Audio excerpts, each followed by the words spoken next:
So one of the top running backs in the class, local guy who Miami's been working very, very hard on, he decommits from Ohio State, but Miami's not the favorite now. What's going on?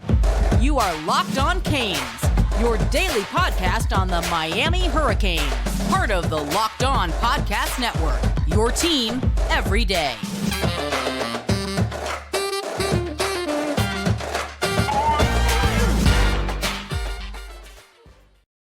I am Alex Donno, your host. I'm a University of Miami alumnus, longtime South Florida sports radio vet, contributor to allhurricanes.com. Thank you so much for making Locked On Canes your first listen today. We're available free wherever you get your podcasts and available free on YouTube. This episode is brought to you by LinkedIn Jobs because we got our guy John Garcia hopping on in a second. LinkedIn Jobs helps you find the qualified candidates you want to talk to faster. Post your job for free at linkedin.com/lockedoncollege. That's linkedin.com/lockedoncollege to post your job for free. Terms and conditions apply. John joins us. He is the director of football recruiting for Sports Illustrated. Great friend of the program, great friend of the network here. So, John, I got very excited last night when I saw Mark Fletcher, four-star running back out of American Heritage, decommitting from Ohio State, which people have been speculating on for months now. And I know Miami's been working very hard for Fletcher, but all the momentum is in Gainesville right now. He just had a visit there, and apparently it was a very productive visit. Then a couple days later, he decommits. Can you give me some good news from a Miami standpoint? Well, look, I mean, there's recent precedent to suggest that we can't always track it tangibly and expect the result to follow through, right? Hello, Cormani McLean, recruitment, right? The visits don't always tell the story.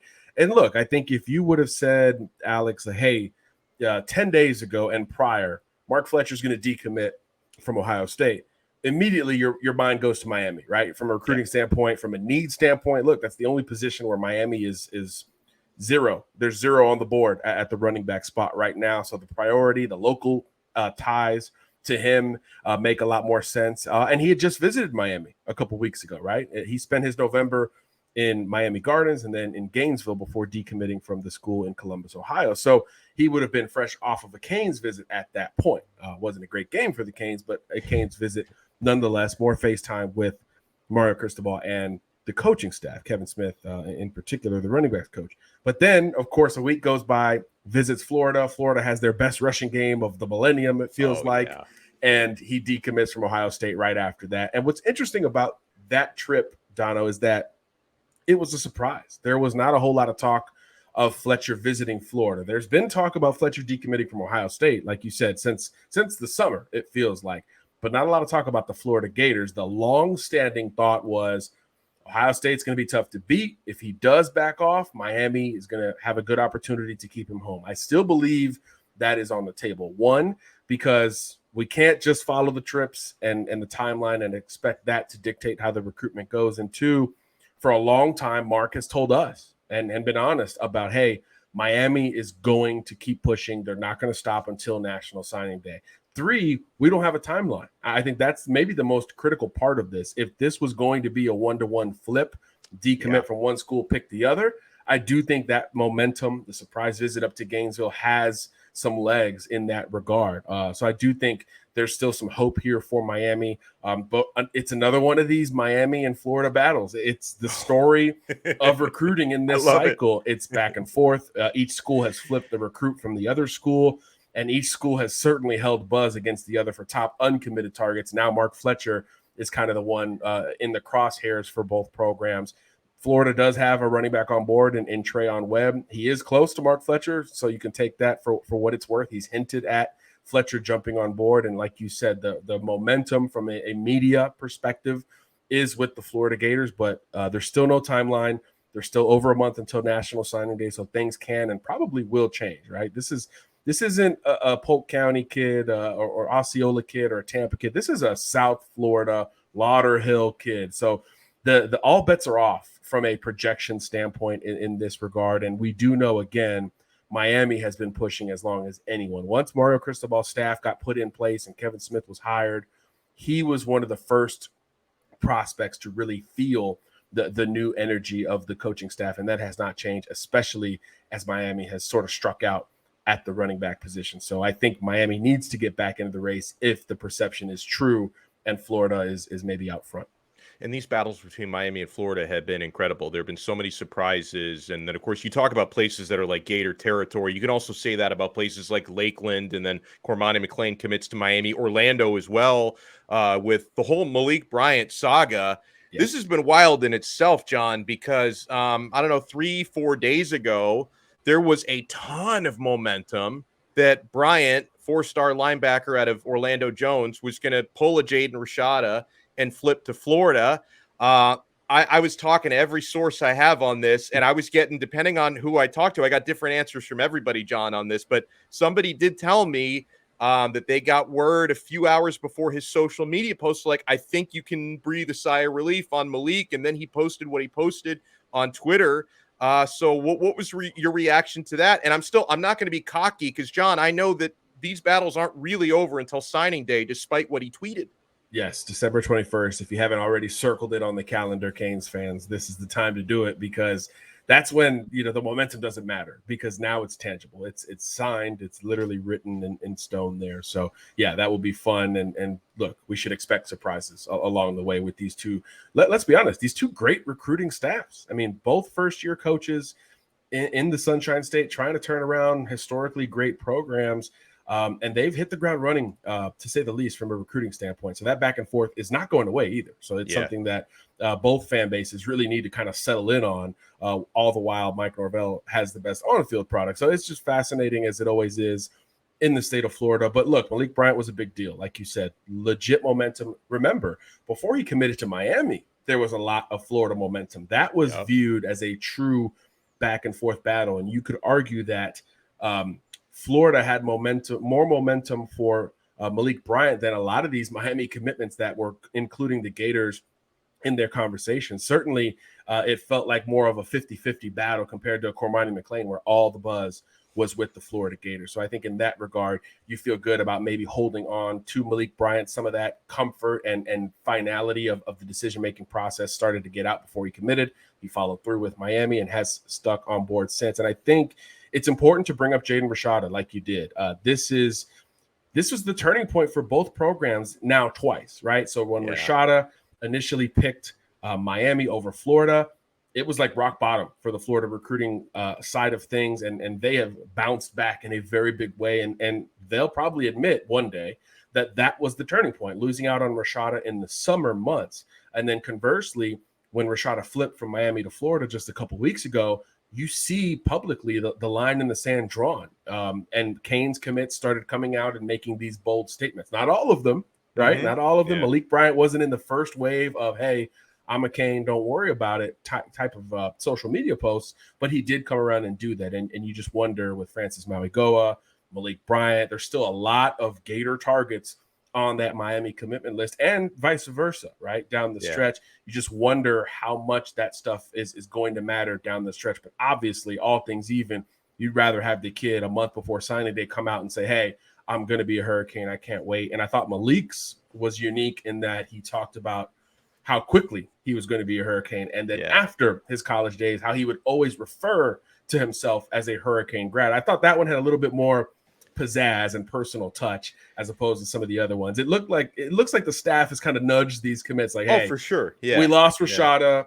It's a huge deal. Let's not dismiss that, but also let's double down if you're going to be a Cane. Let's let the world know. So fascinating stuff behind the scenes and obviously publicly with these recruits. And I think the potential retention of Malik Bryant's commitment is something that shouldn't be undersold to Canes fans.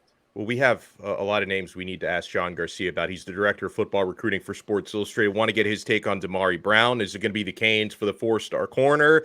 Samson Okunlola. Hopefully he had a terrible time on that reported Florida visit. We'll see what the pancake honcho is up to. Rueben Bain, is he ever going to commit anywhere? He might just say, you know what, I'm not going to play football anymore. I'm tired of this. Samuel Mpemba has Miami in his finalists. We'll talk about Chris Johnson. We have a lot to get to, guys. But I want to talk about Nugenics. I'm getting older. I'm fighting off that dad bod. I'm trying to get more energy. I want to be able to work out harder and just feel young again. So if you're feeling like you just can't get in shape, it's not your fault. As men age, our body naturally loses free testosterone. That's the man hormone. It happens to every man, and it can make it difficult to stay in shape and be energetic and active. Do you remember when winning felt easy? Because when you were younger, you were at the peak of your testosterone production, what some folks have called the winner hormone or the man hormone. Wouldn't it be nice to get that winner's edge again and get that swagger back? If you want more energy to counter the negative physical effects of aging, Nugenix Total T Testosterone Booster with Testofen will help you turn back the clock, re-energize your workouts, get you better results at the gym, and help you look and feel like the man you always want to be. Nugenix Total T contains man-boosting key ingredients like Testofen. It has been validated in 5 clinical studies shown to boost free testosterone levels in men. Nugenix Total T is the #1 selling testosterone booster at GNC. Nugenix Total T can help you re-energize your life and help you get back to the powerful, confident, good-looking warrior that you used to be. Now, get a complimentary bottle of Nugenix Total T when you text college to 231231. Text now and get a bottle of Nugenix Thermo, the most powerful fat incinerator ever, with key ingredients to help you get back into shape fast, absolutely free when you text the word college to 231231. Text college to 231231. Texting enrolls you into recurring automated text messages. Consent not required to purchase. Message and data rates may apply. So text college to 231231 and get a complimentary bottle of Nugenix Total T. I feel all hyped up on that Total T now. I just need Mario Cristobal to get. He doesn't need it. What am I talking about? He doesn't need it to close in recruiting. John Garcia Jr. is with us, head of football recruiting from Sports Illustrated. He's brought to us by LinkedIn Jobs. John, Pancake Honcho, Samson Okunlola, he is going to announce in December because he wants to be an early enrollee wherever he goes. Miami's been considered the longtime favorite for him, but as a 5-star offensive tackle, everybody wants this guy, right? Bama, Ohio State, Penn State, Michigan State, Florida. He reportedly had a midweek visit there. What anything we should know about the recruitment of the Pancake Honcho? Yeah, still curious about the official visits, right? We've talked about Ohio State feeling good about potentially getting him on campus. Those reports are starting to surface up just a little bit more. You just mentioned Florida. They've kind of been the dark horse contender maybe all along for Okunlola, so that one will be fascinating. But he still has 2 official visits left to take. And like you said, very important to note, now he's going to decide in December. There was a little bit of buzz for him maybe holding off in order to take those official visits in January. So with that off the table, if he's going to take the trips, it's got to be here in the next few weeks, right? We're rolling close towards National Signing Day. So obviously his visits will be many eyeballs attached to. But remember, took an unofficial to Miami. He had already taken that official visit in the summer, was back in South Florida earlier this fall. I thought that was really important, and to me, telling about where the interest in Miami was for Okunlola. He was already high on the Canes preseason, and it looks like that is still very much the case. But the question becomes, who are the true contenders? And I think the official visit destinations are going to help tell that story. Surely unofficials to Florida and other schools are important, but the official visits are really going to tell the story. And again, to me, Ohio State, Oregon could be some schools to watch in this thing down the stretch, along with the 3 he, of course, visited officially in the summer: Miami, Alabama, and Michigan State. It just looks like another big boy battle. Miami, Bama, Ohio State, Oregon, Florida, the same schools we keep talking about for these elite recruits, and Miami's still right in the thick of it. I don't think anybody has a great gauge on this recruitment since the late summer when Miami held all of the momentum for Okunlola. So what's to say something has changed in that regard at this point? Samson himself is very quiet. He's hinted at a big decision coming soon. I know that kind of blew Twitter up the other day. But again, that's probably going to be the top 3 or the top 5, right? Or the decision date, right? Just because I think it's important to note early signing period begins December 21st. It's the unofficial national signing day, but of course the period does extend throughout the rest of that week. So December 22nd, December 23rd, we do expect to see a couple of kids waited out to kind of have the spotlight, right? And if you're the Pancake Honcho and NIL and branding is important to you, that could be something that is advantageous to your future. So schools are going to accommodate it as well, right? He's clearly the top offensive tackle left on the board for just about all these programs that we're talking about. So that will be as fascinating a recruitment as there is, because he's as quiet as he is. Maybe you can give me some good news, because there's a lot of iffy players on my list. Damari Brown, 4-star corner out of American Heritage. Miami has been believed to be the favorite for him. What are you hearing?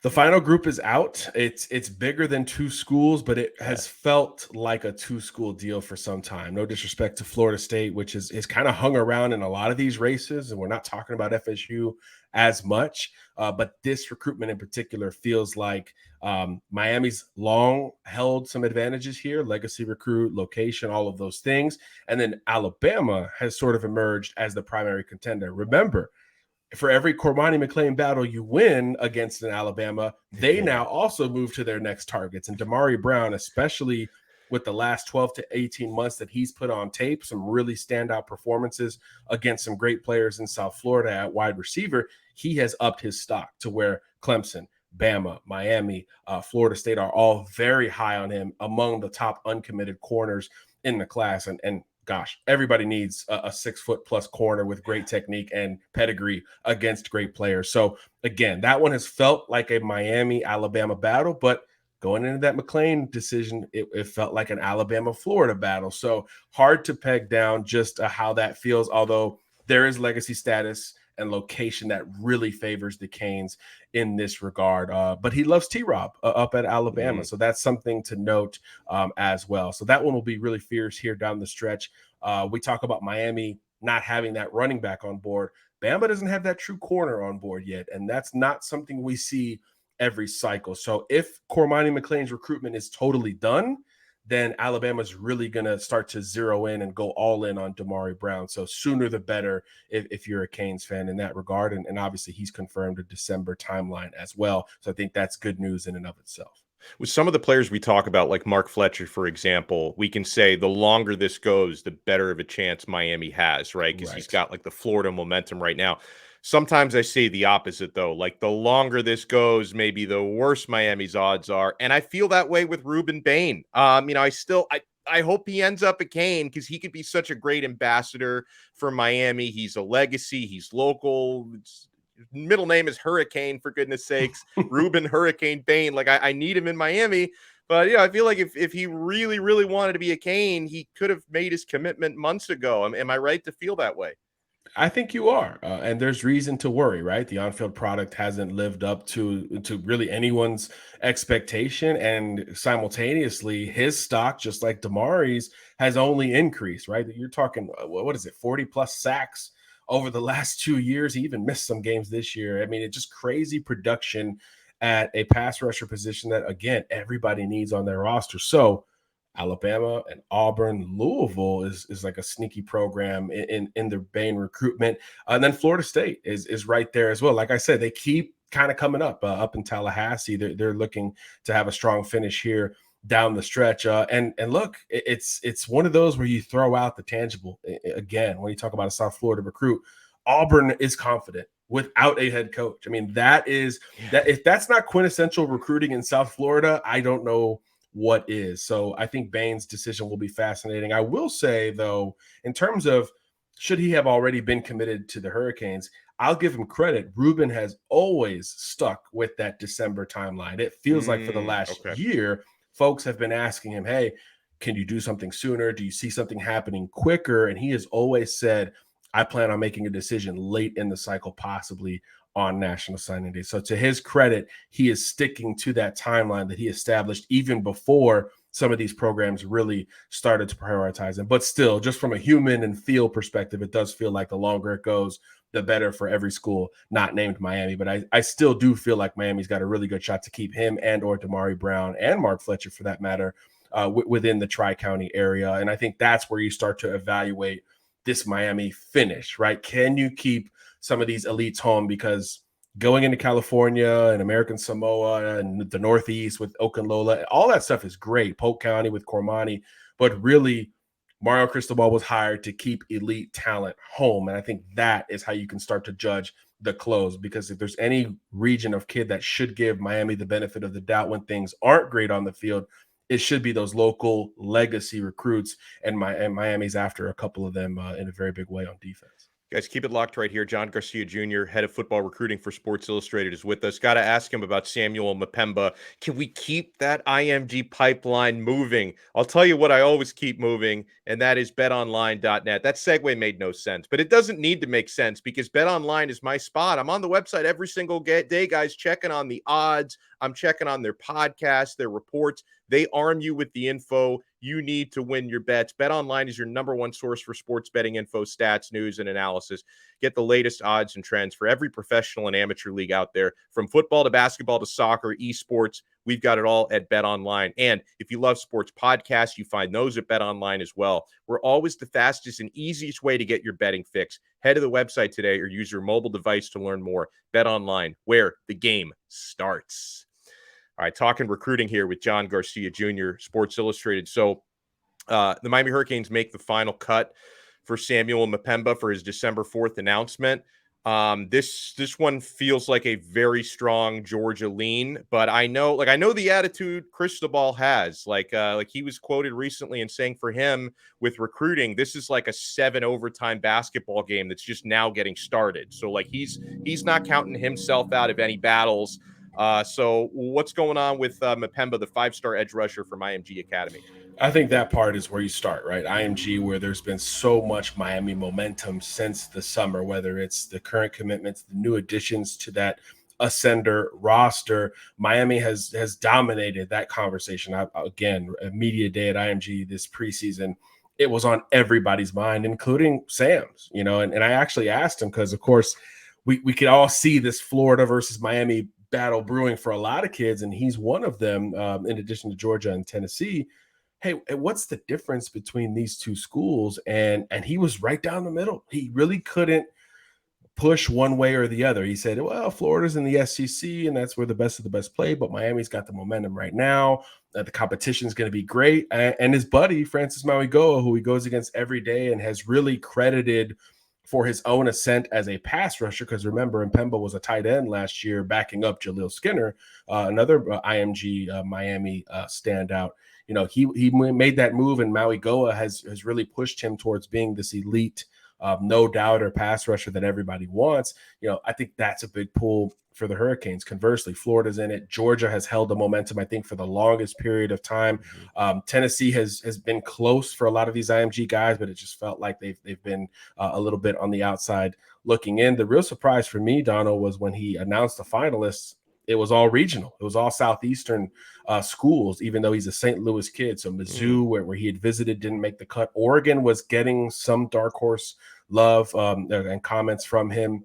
Obviously, they didn't make the cut. So I think in that regard, it's good for the Hurricanes. It appears as if everyone's looking up at Georgia, but it's something that is potentially attainable, right? The familiarity, he can still get back down quite easily to Coral Gables, maybe for the pick game or after that point to wrap up his recruitment. That's certainly something Miami's going to push for.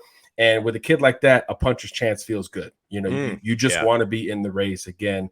I will always liken things back like this to the Cormani McLean recruitment, right? A puncher's chance is what it felt like in that regard, and that punch landed in a very big way. And there's really been no buzz elsewhere since. So I think it's like you said, foolish to count out Miami for any of these kids at this point. And like Mario said, there's still kind of a long way to go. It doesn't feel like it from a calendar standpoint, but from a decision-making standpoint, Georgia has only recently grabbed this buzz for Mpemba. So shouldn't it potentially easily shift another way before National Signing Day? He's one that the commitment isn't the final stage, since he's committing December 4th, and another, almost 3 weeks are to go down between that and National Signing Day. So he'll be another fascinating recruit. Him and Okunlola, I think, are going to be two of the most fascinating down the stretch. I love it. Great stuff as always here. John Garcia Jr., Director of Football Recruiting for Sports Illustrated. Follow him on Twitter at @JohnGarcia_Jr. Check out his work in SI.